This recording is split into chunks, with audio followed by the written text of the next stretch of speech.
I feel like if you're not in this game to be a champion, then you're wasting your time and the fans' time. So I'm here for the long run, and I feel that it's best to try to smooth out as much as you can in your amateur career, experience as much as you can in your amateur career, so when you turn pro, I don't want to just compete at a professional level. And when I get to the professional level, you're going to see heads roll, and that's what I want. When you talk about championship status, my brother, you're already a champ. Can we get these belts in the camera here? Let's see the belts. We're already a two-time double champ up here, walking in with the belts, walking in dressed to the nines.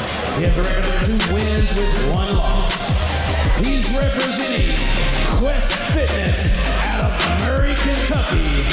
Ladies and gentlemen, this is Wallace McCoy. What is up, ladies and gentlemen? Welcome to Knuckle Sandwich. We are here at Future of Fighting 2, Back to the Future, and I'm able to sit down and privileged to sit down with one of the most feared middleweights, in my opinion, in the region, Wallace McCoy Jr. Wallace, what's happening, bro? I'm doing well, man. Nice to have you. Hey, thank you for letting me on this, man. I'm a great fan. I'm telling you, listen, you just did a great podcast with my great friend, Keith McLean, and it was beautiful, bro. Thank you for having me on here and giving me the opportunity. Thank you, man. Thank you. We've been able to talk off camera a little bit now, but really I've saved quite a few questions that I have for camera. And telling the story of Wallace McCoy Jr., we have to go back a little bit in time to being a linebacker at Murray State University. What was the experience like for that, number one? But number two, how has that transpired over to your MMA career? I feel like the athleticism that I've gained throughout the years from playing football has definitely transferred into MMA and my career in MMA. But like I said before, I feel like I have a doctorate in what is called body control. One of the things that makes you a great athlete is body control, and then the next thing would be the production of power. And I definitely have it. And I feel like when you can harness that, that's what makes you a great athlete. And it's definitely transferred. Yeah. You've got, talking about power, talking about control, watching all your film, dude, you have some of the heaviest hands in that middleweight division that I've seen in the amateur region for a long time. You have the power, you have the body control, you're able to rip people off cages and put them into rear naked chokes. You're accustomed to fighting some of the hardest people or the top ranked people in the region. You've got Zane Burton, Zane Havenier, Jared Gonzalez, Sage Mullins, just to name a few. What is it like fighting those guys that are near the top? And is that really preparing you for something bigger in the future? Well, before I didn't say this to you, I trained 2 years before I ever fought. Wow. So me and my coach had an approach that knowing that this is what I wanted to do and that I wanted to fight the hardest people that I could, because that's how we feel. I want to be in the UFC. Yeah. I want to be at the top show. So why would I run from guys that are at top level at an amateur level? So for me, I felt like that was the only way to go. Talking about the UFC, you already got the style for the UFC, my man. Of course, yes sir. I love it. Came dressed to the nines. When can we expect that jump maybe to a pro? I know you're only 4-2. It's really young in the career of Wallace McCoy Jr. Is pros on your sights in the near future, or are we still way away from that? Well, my manager, he thinks that it's time to make that jump. A lot of people, my coach, and a lot of people that are in my corner that truly believe in me think it's that time. Me personally, I feel that there are a few things that I need to clean up on, because my goal is to be the best. There is no taking part. As Connor said, I want to take over, and I truly do believe and mean that. Yeah. I feel like if you're not in this game to be a champion, then you're wasting your time and the fans' time. Yeah. So I'm here for the long run, and I feel that it's best to try to smooth out as much as you can in your amateur career, experience as much as you can in your amateur career, so when you turn pro, I don't want to just compete at a professional level. Yeah. And when I get to the professional level, you're going to see heads roll, and that's what I want. When you talk about championship status, my brother, you're already a champ. Can we get these belts in the camera here? Let's see the belts. We're already a two-time double champ up here, walking in with the belts, walking in dressed to the nines. I want to talk about being a champion. What does it take to be a champion at this level of competition that you're fighting? If you want me to be completely honest, I would say not a lot. And what I would say is that as long as, for me, I knew that I've committed my life in order to become the best at this that I personally can. I'm disciplined, I go to the gym every day, and I feel like at this level, some people don't commit as much as I have, and I feel like that's why I've gotten to this at this level so quickly. So, like I said, this is my one goal right now, is to become the best mixed martial artist in the world. And I commit every day, and I've so much sacrifice in order for this. friends, relationships, people, trips, even this for this fight.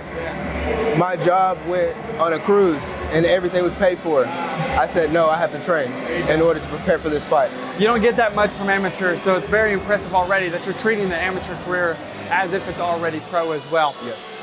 Speaking of championship status as well too, you were meant to be fighting at this event for a belt, and I know some things fell through, yes, but you're also already scheduled for another title fight in June. Talk to me a little bit about that one.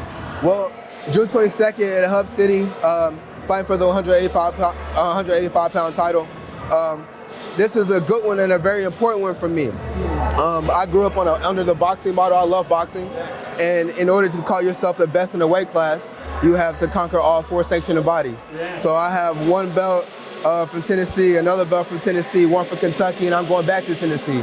So I feel that if I get that 4th belt, without a doubt that I'm undisputed champion as far as 185 pounds goes within the region. Yeah, Robert Burns is going to be your opponent for that fight. What do you see in that fight that maybe you have the advantage of over Robert? You want to spill any beans, or are you keeping everything on the other side of the window for right now?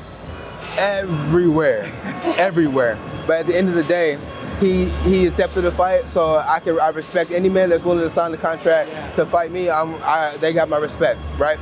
So what I see is that he's willing and he's capable. So any man that is willing and capable is dangerous, and he will be treated as such. Absolutely. Well, Wallace, one of my favorite parts of any interview that I do is these rapid fire questions. I've got 5 that I spit off the dome. You have no idea. You've watched the video, so you kind of know a little bit. Yeah. But these 5 questions, I'd kind of like to see what everybody's going to answer. So I'm going to ask you one question off the straight top of your head. Just give me an answer, all right? Okay. What is your go-to pump-up, walkout song, get you ready for a fight? Heads will roll. Heads will roll. All right. If we are talking about weighing in, you go through the weigh-in process, you're cutting all this weight, you got to indulge in something afterwards or get you fueled up for the fight. What's your post-weigh-in food? Hibachi. Hibachi. Hibachi. All right. Hibachi. Now, right now, there's a lot of guys on the UFC roster that are probably willing and able to be the top on your list, right? Who is your favorite fighter in the UFC right now? I would have 2 answers for you. One, I would say because of technique, I would say Corey Sandhagen. Okay. My favorite, hands down right now, I would have to say is still and always will be Conor McGregor. So no big guys? No. Okay. The most technical people are always the smaller guys. And that's how I learned from studying the smaller guys. Yes, sir. Mount Rushmore, it's got 4 heads. I need your top 4 all-time MMA greats. Okay. Demetrius Johnson, number 1. John Jones, number 2. I would say GSP, number 3. And then number 4, I would have to say Anderson Silva. I love it. Any shout outs you want to give to anybody? Shout out to your gyms, coaches, anything like that? Yes, of course. I just want to give a big and a huge shout out to Quest Fitness in Murray, Kentucky. My team, we have been trying to get a fight since September. We had 10 different men say, yes, we want to fight you, Wallace. And then they sign the contract. Or then they say, oh, no, it's time, it's 2 weeks. Now they don't want to fight me anymore. I've had 4 different people for this event where 185 title. I heard it was an injury, but a pullout is a pullout. Another one, 185 title for West Virginia. He pulled out. I changed to 205 to fight homeboy that's from the city. He didn't even want to defend his own city at 205, and now I had a professional grappling match at heavyweight, and he ran as well. So I want to give a big thank you to my team. Without y'all, I couldn't be as good as I am. I couldn't progress as fast as I have. My manager, I want to thank you for being with me. My lady, thank you for doing everything you do for me. But my team, thank you for being there for me and having my back. We'll get one. We'll get another one. Wallace, I can't wait to see what happens in the near future for you, brother, and I appreciate your time sitting down with us. Thank you, man. I appreciate you, brother.